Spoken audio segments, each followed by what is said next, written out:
UTPA Athletics inducts the 2015 Hall of Fame and Hall of Honor classes. We speak with some of the inductees. UTPA Baseball with a major announcement involving Coach Al, and then they do something they haven't done since Coach Al was their coach. We have full coverage. This is Bronc Country.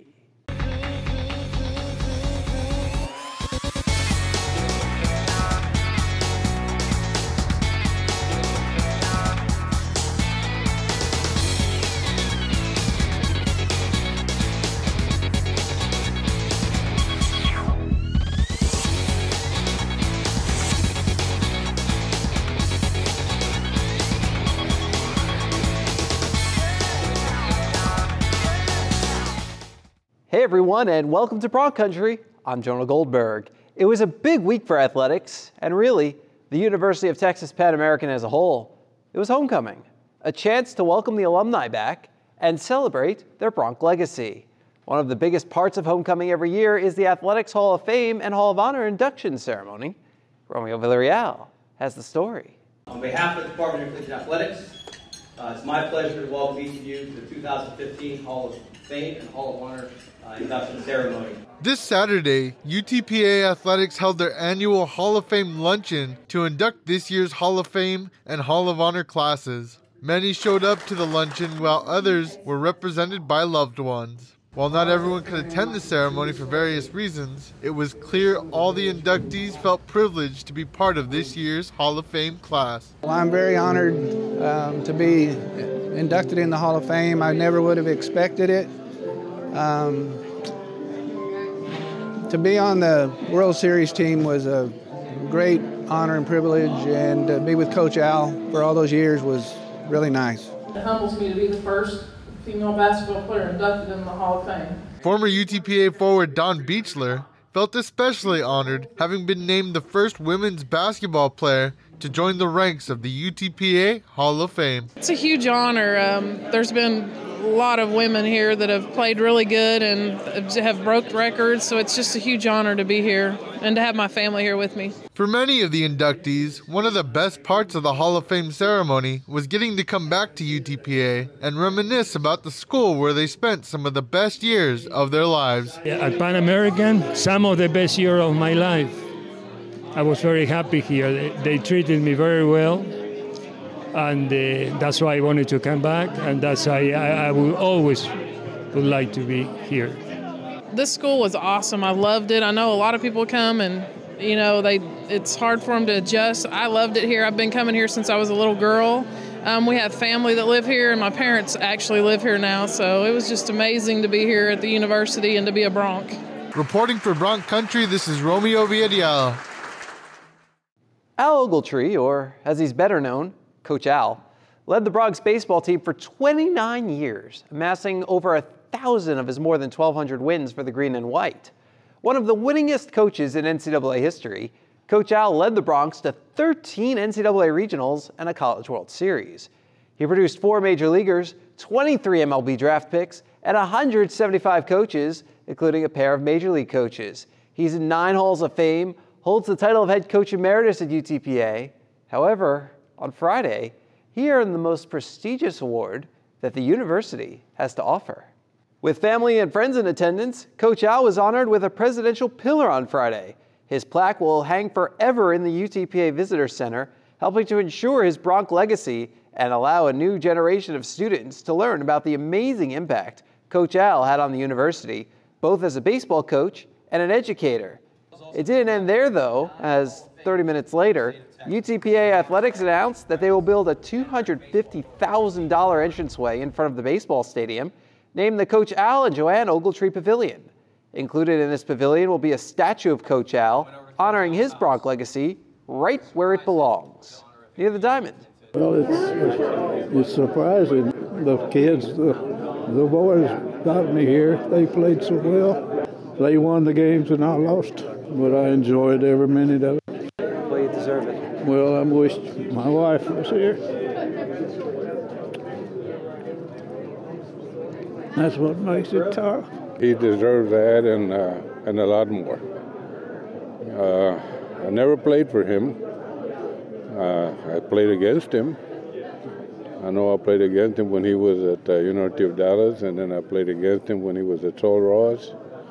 And then he made a smart decision and came to Edinburg. And, I mean, it's amazing. You know, it's you win 1,200 games, that's a lot of baseball. Once the ceremonies were over, it was time for the games. And UTPA baseball did something that hadn't been done since Coach Al was in the dugout. Coming up on Bronc Country, a historic weekend for Bronx baseball. We will work our minds, raise our hands, and search for the answers.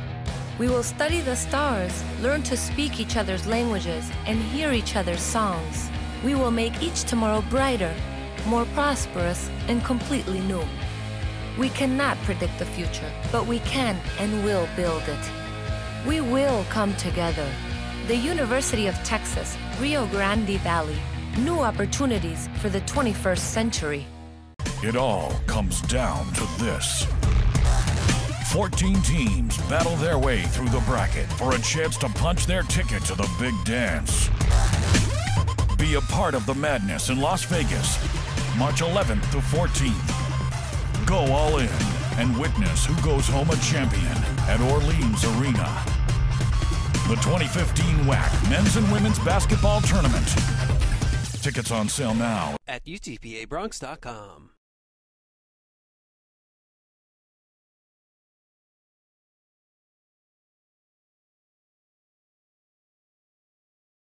Coach Al retired following the 1997 season. That year, the Bronx went 3-1 against Lamar, taking 2 out of 3 at a home series and beating the Cardinals in a Sun Belt Conference tournament game. The Bronx haven't taken a series or even won 2 games in a season against Lamar since then. Of course, there's only one reason why we would set it up that way. Time to make some history. Game 1 shortly after announcing the pavilion naming, and Blake English was filthy. Stein Vandermeer down on 3 pitches to start the game. And then Reed Seeley, just looking. Second inning, Kevin Santana, browsing. 6 up, 6 down for English. Third inning, runner in scoring position with 1 out, but C.J. Moore, swinging. And then Vandermeer is headed back to the dugout. Career high 10 strikeouts and 7 1/3 for English. Oh, I located all of my pitches for the most part. I mean, I left a few pitches up, but unfortunately, I was still able to get outs. My defense played really well today. The hitting came around later in the game, but better late than never. But I located my fastball really well. I located my curveball, my changeup. I had a few strikeouts with it too. It was everything. I just had the feel for everything. It was really well today. Like I told the team after the game, he pitched like a Friday night guy today. He was in command, got a little tired in the 8th, but overall he pitched like a Friday night guy. Move ahead to the 8th. Bronx down 2-0. Isaac Gonzalez, ball 4. 1 out later, Jesus Garcia, ball 8. Next batter, new pitcher, same result. Victor Garcia Jr. walks, and then Jacob Huckabee. Yep, another walk. This one forces in another run. The Bronx are on the board. Another pitching change, and Logan Landon shows why he's one of the hottest hitters on the planet right now. Caps a 3-hit day with a 2-run double. The Bronx have the lead. Speaking of red-hot hitters, how about Manny Laredo? Brings home 2 more. Bronx go up 5-2. Andrew Padron trying to lock it down. 1 on, 1 out for Jake Nash. But that goes 4, 6, 3. Bronx win 5-2. Well, it was just it was a big part of the game. First of all, I'll give credit to Blake. He battled all night for us. Even though we weren't scoring runs, he just kept going out there and putting up zeros. Our pitching staff was putting up zeros. But going through that at bat, it started raining. It got a little bit tough to grip the ball. So we noticed early on in the inning that pitchers were having a tough time gripping their off-speed pitches, gripping their sliders, and throwing them for strikes. So going up into that at bat, I was really looking for a fastball, and they brought in a guy who likes to throw a lot of fastballs. So I was able to get a pitch in my wheelhouse and put a good swing on, and thankfully we were able to get the win there. So that's felt pretty good. They did a good job, Jonah. They grinded out. We were down 2-0. Came back in the 8th, put up a 5 spot. Good at bats, timely hitting. Logan Landon, Manny Laredo. So the timely hitting is the key. We got it tonight. Saw some really good pitching Friday. Saturday, time for some hitting. Pick it up in the 2nd inning. Bronx down 2-1 when Cole Longcar delivers. Brings home Scott Mercer from second. Game tied at 2. It's 5-2 Lamar in the third, but Jacob Huckabee doubles home Logan Landon. And then, with 2 outs, it's Manny Laredo. Huckabee scores. Bronx within 1. Move ahead to the 6th. Bronx down 8-4 entering the inning. Now it's 8-5. Bases loaded, 1 out. Ball 4 to Victor Garcia Jr. It's a 2-run game. Now there are 2 outs. And there's that man again. Laredo back through the box. 2-run score. Game tied at 8. And the Bronx aren't done yet. 1 batter later. The bases are loaded, and Isaac Gonzalez gets in on the action. First collegiate hit. Give that man the ball. Bronx up 10-8. Little later, wild pitch. Mercer scores. Bronx go up 11-8, and that's your final score. It's just situational hitting. That's all it is. You know, listening to the coaching staff and adapting to the situation. Like I told the guys, we've had some pretty good competitive teams in the past. They weren't able to take the weekend series, so this is the first group that we've had that took the weekend series, and they're a very good team. I mean, they can pitch, they can hit. So today, with the elements and the conditions, I thought our guy showed a lot of resiliency. They were really tough-minded, and they came back. And again, winning the second game is the first time we've ever taken a weekend series from Lamar in a while. Saturday's win more than just winning a series against Lamar for the first time in 18 years, but also the 600th in Coach Mantrana's career. I was glad I got to be a part of it. I know that, and it's one of those things where it's best of luck to him when it, you know, like for more wins. I hope nothing but more wins for him, and I would like to be a part of those teams. You know, that he gets more under his belt.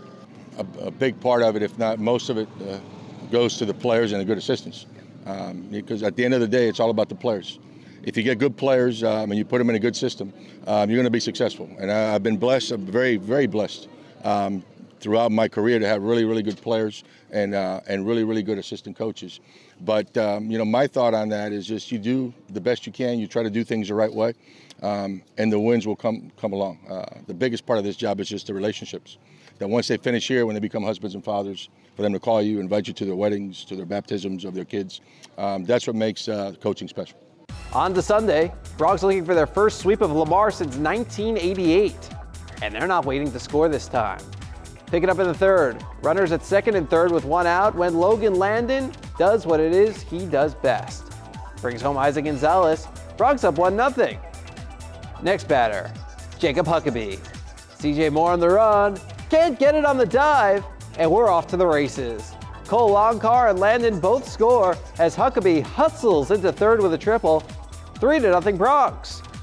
After an infield single by Manny Laredo puts runners on the corners, wild pitch. Huckabee scores, Laredo to second, 4-0 Bronx. And then with 2 outs, Scott Mercer delivers. His first multi-hit game of the season, Bronx up 5-0. That was enough for Justin Quinones, who, with the exception of a 4-batter blip at the start of the 5th, was unhittable through 7 innings. Move ahead to the 9th. Bronx up 2. Andrew Padron looking for his 3rd straight save. Tyler Sullivan heading back to the dugout. And Brendan Citran on the ground. 6th save for Padron, tied for the 4th highest single-season total in program history. 8th career save for the sophomore, tied for the 7th most in a career in program history. Bronx win, 6-4. Yeah, it's so much easier. I trust my defense. You know, the offense really came through with some crucial hits today. I really relied on my defense today. My fastball was working to get outs and ground balls. We went into this weekend, you know, after a tough loss to Texas. Really tough going into it. After that loss, I mean, they go from a comeback win, walk off, and then you come out and you try to really get over that hump that we had went through. Then came out Friday, new day, new game, and really went after it. And I mean, it was really nice to see that. It's always good when you can shut down a team like that, like Lamar. Very good hitting team, very good pitching, and it's a big deal. Like I said yesterday, we hadn't shut that team out in quite some time, so it's a big deal when we can take 3 away from them. they've got a good team. Lamar's a good program. They've got a great coach and a great head coach, good players, and their pitching is usually really, really good. The thing about this group is they're unselfish. You know what? They don't want to be the hero. If it's there to take the walk, they'll take the walk. I like them. They like each other. They play for each other. And if we stay healthy, I think we're going to be competitive. Here's a look at the WAC non-conference standings. At 8-3, the Broncs have the second most wins and are tied for the fewest losses in the WAC. Among the teams that have played at home so far, the Broncs are the only one undefeated, currently 6-0. UTPA women's tennis, one of several other Broncs teams in action this past week. Next on Bronc Country, highlights and results from the week in UTPA athletics.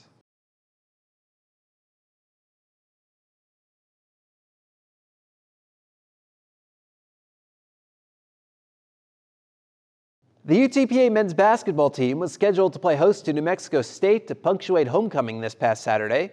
But although New Mexico State was able to get from El Paso to Dallas, inclement weather, namely ice in the Dallas area, caused the Aggies' flight to McAllen to be canceled. The makeup game scheduled for Wednesday. The WAC standings entering the final week of play leave a lot still up in the air. Pending the result of Wednesday's game, the Broncs are half a game back of Chicago State and Utah Valley and can still end up seated anywhere between 5th and 7th in the WAC tournament. The Broncs close out the season on Saturday at 2 against Kansas City at the UTPA Fieldhouse. UTPA women's basketball no trouble getting from the Valley to Las Cruces as they visited New Mexico State Saturday, falling 80-60. Brittany Bush led the way with her 4th double-double of the season and 10th of her career, scoring 15 points with 12 rebounds. Tanisha Walker also in double figures with 13. Of course, we lost by a count of 80-60, which is a very unpleasant feeling. But other than that, Brittany Bush had a very nice game. She had 15 points. She had 12 rebounds. I think that's her 4th double-double of the year. And the only thing that she didn't complete and get done is she didn't hit her free throws like she's been hitting her free throws. But other than that, she's very active, really good rebounds, rebounded strong, and it looks like she's going to finish strong down the stretch as we go to UMKC on Saturday, then we'll go to Vegas for our conference tournament. So very excited about the way that she wants to finish this season. Some clarity in the WAC standings on the women's side, as the top 3 spots and the final spot are locked in. The Broncs will be the 3rd seed, but their opponent still very much up in the air. It could be any of Seattle, Utah Valley, and Kansas City. The Broncs close out the season on Saturday at 2 at Kansas City. Well, with UMKC, they're going to run a 2-3 matchup zone. They're going to try to slow you down. They're going to try to get you into a half-court offense. We've got to up-tempo. We got to put pressure on them, and we got to make things happen, and that's what we plan on doing. UTPA track and field competing at the WAC Indoor Championships up in Colorado Springs last week, grabbing 13 top 5 finishes. This includes a silver medal for Trey Taylor in the weight throw, as well as bronze medals for Javier Cartero in the weight throw, Taylor in the shot put, Mar Gonzalez and Leokawan Williams in the triple jump, and Philip Patino, Raymond Flowers, Trevion Williams, and Raymond Nelly in the 4x400 meter relay. As teams, the Broncs men finished 4th, while the women finished 6th. UTPA women's tennis playing back-to-back home matches as part of homecoming, taking on Texas A&M-Corpus Christi on Thursday, and Regan Greenwood had a strong match. She teams up with Katya Stavrolaki for the 8-4 win at #1 doubles, with the Broncs fall on the other 2 courts to go down 0-1.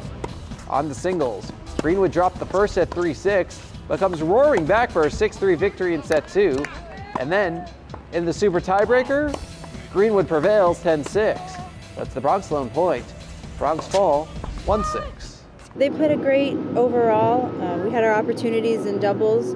We had our leads, so we definitely had our chances. It was there for us to take it. Got a little bit nervous in the pressure points. So I think that played a little bit of part of our start in our singles.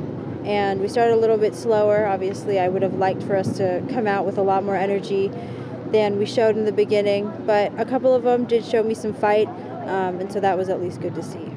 UTPA women's tennis playing host to Incarnate Word, picking up at #3 doubles. Griselle Amsalam and Dominika Sparza take an 8-3 win. Over at #2, it's Mariana Ronzauer and Lisson Lebiavant clinching the point with an 8-2 win. And then, just for good measure, Katya Stavrolaki and Regan Greenwood pick up an 8-4 win to complete a sweep of the doubles point. Broncs up 1-love. On to singles. We start at #6, and Natasha Mink decided it was a nice day to ride a bicycle. Shuts out Bree Creek to put the Broncs up 2-love. One of several dominant performances by the Broncs. Number 4, Greenwood. 6-2, 6-1 win. Broncs up 3-0. And for the clincher, we go to number 5. Ronzauer takes care of business, 6-1, 6-2. But why stop there? Court 2, Starvalaki tested, but comes away with a 6-4, 6-4 win. And then at number 3, it's Amsalam with a 6-2, 6-3 win. Broncs win, 6-1. I think we learned a lot from yesterday. We knew that yesterday, Corpus, we played them before, that was going to be a tough challenge for us. But I think sort of today they learned from how they played yesterday. We changed things up a little bit, and it worked out for us, so I'm happy about it. UTPA men's tennis made the trip up to Lamar over the weekend, starting things off with a 2-5 loss to Southern Mississippi. Juan Cruz Soria and Miguel Alvarez with the Broncs points, picking up singles wins. Soria also involved in the Broncs lone doubles win. The Broncs were scheduled to play host Lamar on Sunday, but inclement weather got in the way. UTPA men's golf in its second tournament in as many weeks, coming in 5th out of 8 at Nicholls State. 2 strong individual performances though, as Nicolas Patret, who led for part of the event, came in 4th out of 45 golfers, 5 strokes off the lead. Chris Felix finished in 6th, 8 strokes off the lead. UTPA women's golf opened its spring slate at Texas A&M-Corpus Christi, coming in 14th out of 16 teams in an event shortened to 2 rounds due to inclement weather. Marissa Canales led the Broncs by finishing 12 strokes off the lead, tied for 48th out of 85 golfers. Want to help prepare our student athletes for excellence in life? Then join the Bronc Athletic Fund today. You can become a member of the BAF for just $50 a year. All the proceeds go directly to student athlete scholarships, so visit BroncAthleticFund.com today to see how you can make a meaningful impact on the lives of student athletes. One way you can donate to the Bronc Athletic Fund is by participating in our 9th annual bait fishing tournament, better known as BAIT, on South Padre Island on April 11th. You could be one of 3 teams to win over $5,000 in cash prizes, including a $2,500 grand prize. You could also win a boat valued at more than $30,000 in the raffle. Visit UTPABronx.com/bait for more information. We will work our minds, raise our hands, and search for the answers. We will study the stars, learn to speak each other's languages, and hear each other's songs. We will make each tomorrow brighter, more prosperous, and completely new. We cannot predict the future, but we can and will build it. We will come together. The University of Texas, Rio Grande Valley. New opportunities for the 21st century. It all comes down to this. 14 teams battle their way through the bracket for a chance to punch their ticket to the big dance. Be a part of the madness in Las Vegas, March 11th to 14th. Go all in and witness who goes home a champion at Orleans Arena. The 2015 WAC Men's and Women's Basketball Tournament. Tickets on sale now at UTPABronx.com.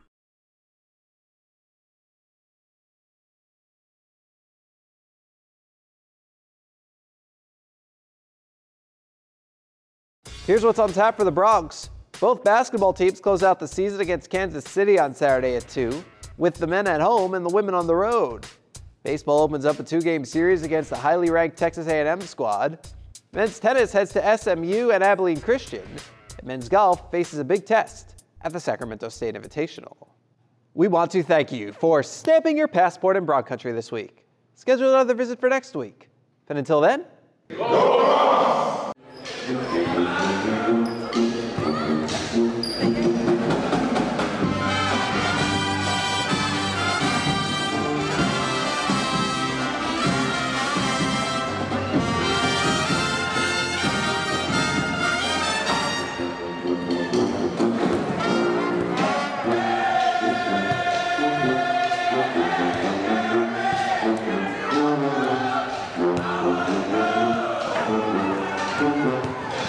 Broncs!